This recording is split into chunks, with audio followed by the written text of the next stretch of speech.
You okay? You look stressed. I am. You're frying things.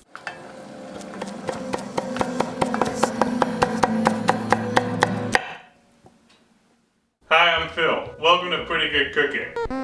Pretty good. Tonight on the show, we're going to teach you a meal that not a lot of people have heard about, but I actually absolutely love this dish. This is a Peruvian dish called Lomo Saltado. Before we start, I have to talk about my friend Victor. And I'm pretty sure Victor requested that I make this dish on the show many years ago. Victor is my friend from Peru.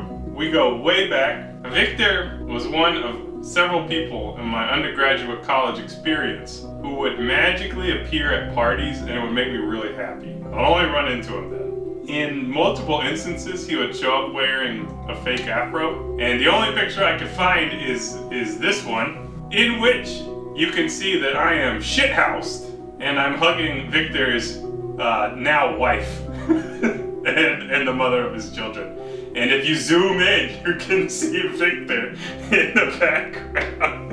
I hope he gets a kick out of that. Lomo Saltado is a fusion dish. It is a beef and French fry stir fry on rice, which sounds, on the one hand, kind of strange, but on the other hand, like, what could go wrong in combining those ingredients? As I was poking around at different recipes, I found a version based on like a Los Angeles restaurant. They have this sauce, which is not necessarily traditional to put on there.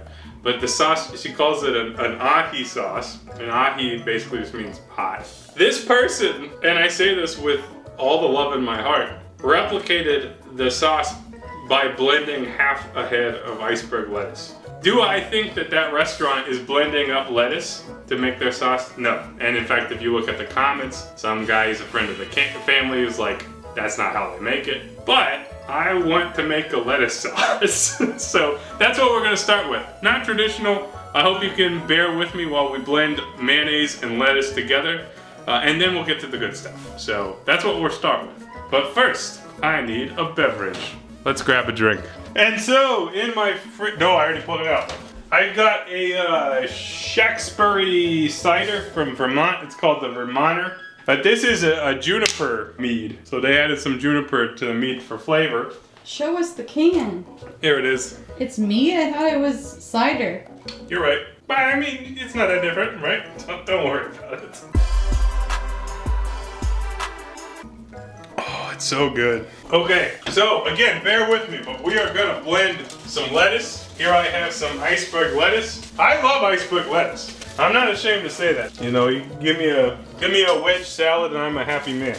I am not going to use an entire half head because this is a fairly large head of iceberg. So we'll start with that. But here it is. It's iceberg lettuce. And we'll take that and we'll chop it up fairly roughly. I'm already concerned that I'm not going to be able to get it in my blender cup. And so I think what I might do is just put some of it in there. You're making a huge mess. What are you going to do about it? Nothing. That's what I thought. Okay, so I'll reserve part of that lettuce because I don't have enough room. To that, we will add the juice of probably half a lemon. All right, next up is one jalapeno, which we will wash. Then remove the cap. And if it was not just me and Courtney eating, then I would suggest that we remove the seeds and all that. But Courtney and I like spicy food, and we're not afraid. Right, Courtney? We're not afraid. I ain't a sucker. I don't know if anyone called you a sucker. Don't get any ideas, anybody. No, okay. Let the record show. Courtney, not a sucker. All right, next up will be a good amount of cilantro. And if you were trying to make a sauce that was more, you know, probably how they actually make it, just use cilantro, don't use any lettuce. But, like I said before, I'm not turning down the opportunity to blend iceberg lettuce. It's just so funny. Okay, you can see there's not much room in here. Everyone can see that. So let's just put some mayonnaise in there. You want quite a bit of mayonnaise. Half cup is basically what the recipe calls for. I have a pretty good idea of what half a cup of mayonnaise looks like. Now, this is the fun part, okay? We're jamming it in. Look at that. It really reduces down just from jamming it in. Okay, let's do this. High speed. It smells good. I really didn't do myself any favors by not chopping up more finely, but I think we need some more mayo. All of Peru is cringing at what we're doing right now. Probably most of America too. Let's add some salt. Pinch of salt. Actually, let's do 2 pinches. Check this out. Whoa! We hit something and it went wild. I just can't believe it. I just can't believe it, you know? Okay, I think we got a pretty creamy, smooth sauce. It's a little runny. If you really wanted to make it more creamy, you know, the easy thing would be just keep adding mayonnaise. Yeah, why don't you want to do that? Because I want to live a longer life, you know? Mayo's good. It is good, but also it's good enough. This is good enough. Check it out. Check out this lettuce sauce. Let's try it. It's real similar to like the generic cilantro sauce. That's good. It doesn't even, it's not even like texturally weird. I almost feel like it could have more lettuce in it because the lettuce almost helps it bulk up. Let's put more lettuce in it. Let's see what happens. What's the worst that could happen? You'll need more mayo. You already think it needs more mayo. All right, here we go. Lettuce round 2. Thick lettuce. Hilarious. It's almost like pesto-like. That's good. That's good, Courtney. All right, we're gonna throw that in the fridge until we need it later. Apparently it tastes better, you know, if you let it sit for a couple hours or whatever. We ain't got time for that. All right, so we're gonna serve this with rice. So we're gonna cook the rice. The rice can stay warm for a while. You might as well get it out of the way. So we'll get that going on the back burner. And now, in our Dutch oven, up on the front burner, get this heated up. We're gonna freshly fry some French fries. Now that's a try-hard. That's a try-hard thing. You don't gotta do it. You can use frozen French fries in this application, but, you know, potatoes are a big deal in South America. And if you want to feel, you know, like you're doing this dish justice, I'd recommend make some fresh fries. So I'm getting some oil heated up here. By the way, I pre-cut the fries. And the reason I did this, other than for the reason of movie magic, is that I wanted to soak them in water, get some of the starch off and make them more crispy. So these are just regular old Idaho russet potatoes, nothing too crazy or special, but we do need to dry them. So these have probably been in my fridge for 4 or 5 hours, something like that. And we can just, this clean towel. Towel. Oh no, it'll have a little bit of potato water on it. There's so many others. And then I just grabbed the one on top of the pile. So much ball busting. Stop giving me so much shit. How am I supposed to know which towels are for decoration and which are for use? No one's pretty. It's impossible to tell. Also, it's not very effective at drying these, but... Yeah, because it's for tea. You're for tea. I'm gonna make a shitload of fries, way more than we need for the recipe, because if you're gonna make fresh French fries, you might as well make a shitload. Right? Right, Courtney? I don't disagree. That's something you can get behind. Yeah. Okay, so on a plate, I'm gonna prepare some of the ingredients. So we're gonna start with half an onion. This is a red onion, and all we're gonna do with this is just slice it up. So here I am chopping the onion. We'll just put that on the plate, like so. And another vegetable that we will be adding is tomato. But we are stir frying this tomato. You want the tomato pieces to not totally fall apart. So I actually purposely bought these underripe Romas. This would be a generally awful tomato in most applications, but because it's so firm, it should hold up a little bit better. I think it'll be great for what we're doing. Look how firm that is. So I'm gonna use at least 2 tomatoes. You can certainly add more if you want, but these thick chunks should be great for frying. Okay, what else do we do? We will need some cilantro and green onion, I believe. I'm just trying to get everything in place. So in our mixing cup, we're gonna add a little beef paste. We don't really need much. We need about 1/3 to a 1/2 cup of beef stock, which is really not much at all. And then to that, we're gonna add a bunch of red wine vinegar, about 3 tablespoons worth. So this will be a hefty pour. About 2 tablespoons of soy sauce. How do you know? I just know these things. And then some Cumin. Give that a mix and give it a taste. I like it just how it is. I don't think any of those numbers I gave you were accurate, but it tastes f***ing good. So basically mix those 4 ingredients until it tastes good, is my advice. Using a thermometer, check the temperature for your fry oil. Got this ThermoPro, it's pretty great. So what I'm seeing is that this is probably closer to 375. I'm gonna turn the heat down just a little bit. Also think, shit. I also think that I'm gonna have to do a couple batches of French fries, so that's something else to consider. Okay, so I'm gonna put the French fries in my hand and then into the spider basket to lower them in. They are a little bit wet, so you know, a little bit of bubbling to be expected, but that's the price of not drying every single French fry. And if it's looking out of control, which it's not. I can't tell. Well, look, it's I bubbling. can't. You're in the way. You can't see it? No. If it looks crazy like that, move your fries around. It's okay. But being that I have better judgment than the earlier times of my life, I've learned a few things. I'm not gonna put any more. I'm gonna put a little more fries in. Just a little more fries. One more thing of fries. Okay, so those are gonna need to fry for a little bit. We only got one more thing to do, and that's chop the beef. Typically you use sirloin. So I've got just under a pound of top sirloin. I love top sirloin. Sirloin is good. Sirloin is great. That's what we'll be using today. So we will slice up some beef. So you want thin strips of this. I'm gonna cut each of these in half and then just go through and chop it into bite-sized pieces, which is pretty normal, I would say. There's our beef. And you can salt and pepper it as you see fit. Check it out, this fry's looking good. It's good, Courtney. Fresh French fries on a Wednesday night. Aren't you excited? Yeah. I am too. All right. Okay, so now we are at a point in which the French fries are cooking. The rice, pretty much done. The sauce, pretty much done. Now we can start the process of cooking this food. So instead of a wok, I'm using this new non-stick skillet.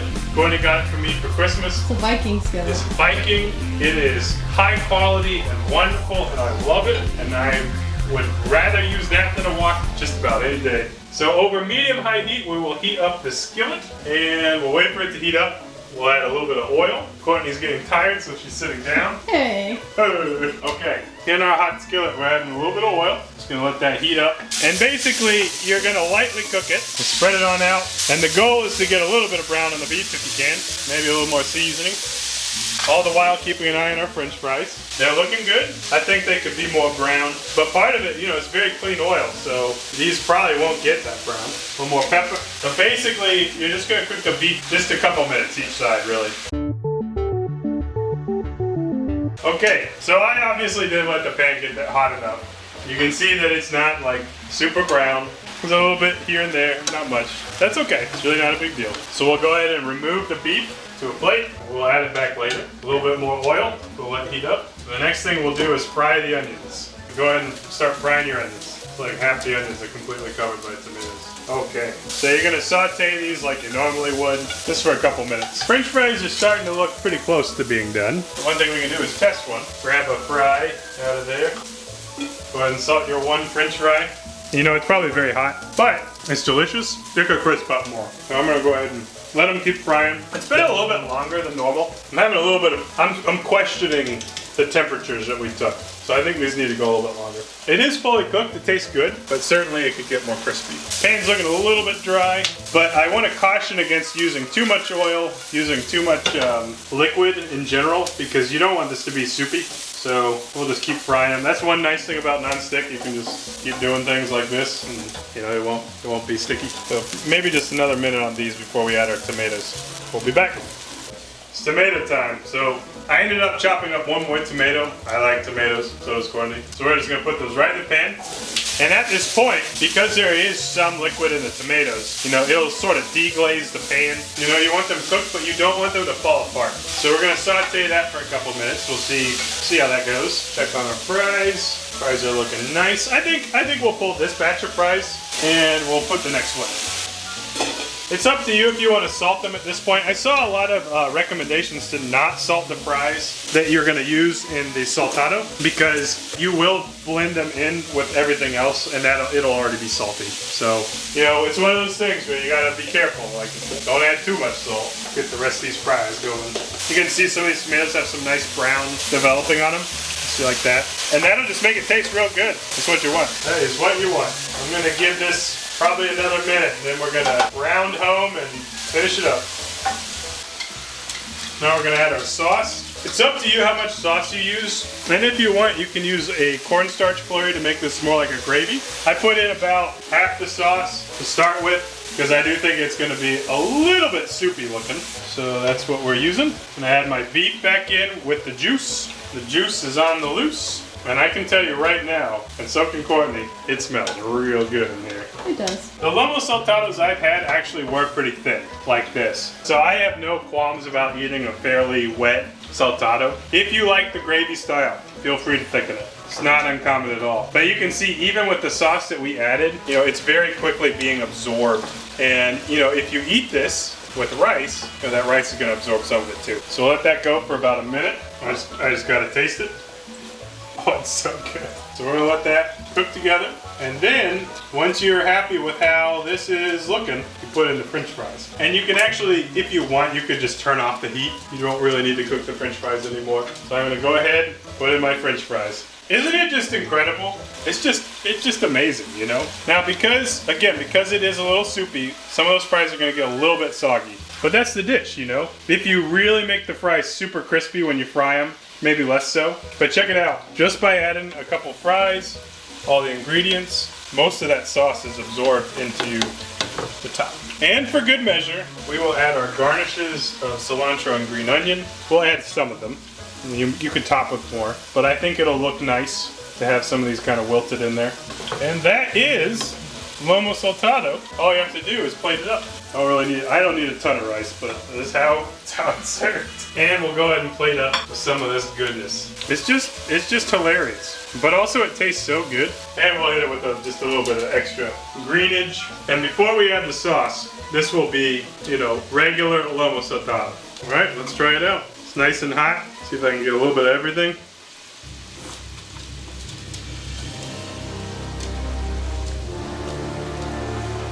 It's really good. It's salty and savory. The vinegar shines. It shares, you know, some of the characteristics of ketchup. I think it'll be really good with some of that lettuce sauce. So let us put the sauce on the dish. And the color of this sauce really brightens up the rest of it. It's great with the sauce. To me, the sauce tastes more like lettuce than it used to. Well, I love this dish. I think we did a great job. It was fun to make. It was easy. And I hope you enjoyed it too. Thanks for watching. We'll see you next time on PGC. That's how you do it. It's a way of doing it. Lettuce sauce. I know. Okay, bye.